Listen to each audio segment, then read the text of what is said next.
Hello parents. Berjalan merupakan salah satu tahap perkembangan motorik penting yang harus dilewati oleh anak. Sehingga wajar saja sebagian orang tua khawatir jika si kecil mengalami keterlambatan untuk berjalan. Beberapa anak memang ada yang membutuhkan waktu lebih lama untuk menguasai kemampuan satu ini. Sedangkan pada beberapa anak lainnya ada yang membutuhkan waktu lebih cepat. Hal ini bisa dipengaruhi oleh beberapa faktor, mulai dari internal maupun eksternal. Nah, pada edisi kali ini akan kita bahas beberapa penyebab yang membuat anak membutuhkan waktu lebih lama untuk berjalan, serta hal yang harus parents waspadai. Yuk kita bahas parents! Sebelum dimulai, jangan lupa support channel ini dengan cara klik tombol subscribe yang ada di bawah agar dunia parenting semakin semangat menyampaikan informasi yang bermanfaat.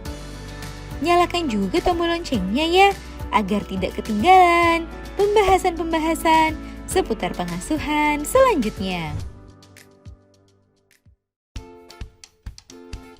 1. Belum matangnya sistem motorik. Sebelum anak bisa berjalan, ada beberapa kemampuan motorik yang harus dikuasai oleh si kecil, mulai dari tengkurap, duduk dan merangkak, hingga berdiri. Sehingga apabila salah satu dari hal tersebut mengalami keterlambatan, maka hal lainnya pun dapat ikut terlambat. Keterbatasan tersebut biasanya terjadi karena gerakan motorik dan kematangan saraf masih belum maksimal, sehingga pemberian stimulasi motorik sesuai usianya menjadi hal yang sangat penting untuk parents lakukan. 2. Riwayat kesehatan anak.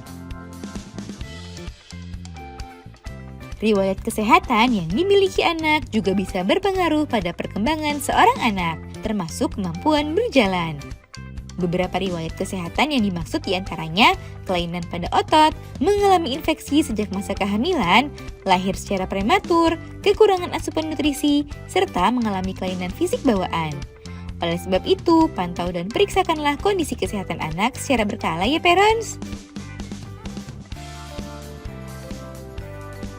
3. Faktor lingkungan.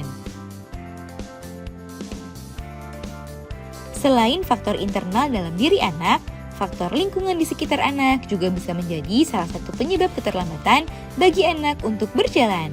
Hal ini sangat dipengaruhi oleh kebiasaan dalam pengasuhan serta perawatan yang parents berikan pada si kecil.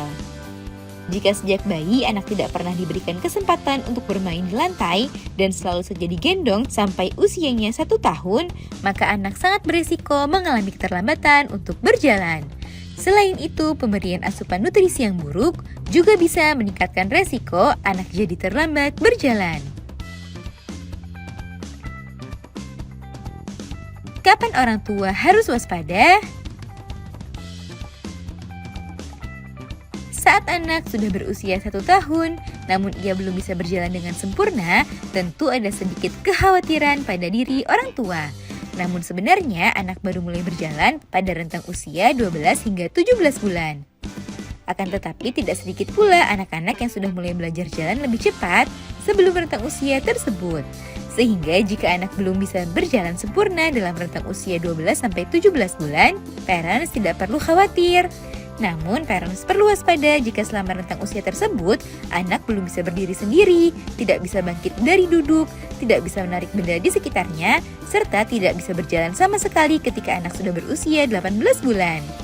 Jika anak menunjukkan tanda tersebut, sebaiknya segera konsultasikan hal tersebut ke dokter.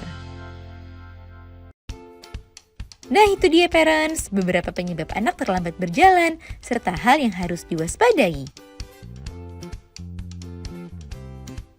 Semoga informasi ini bermanfaat parents. Sekian.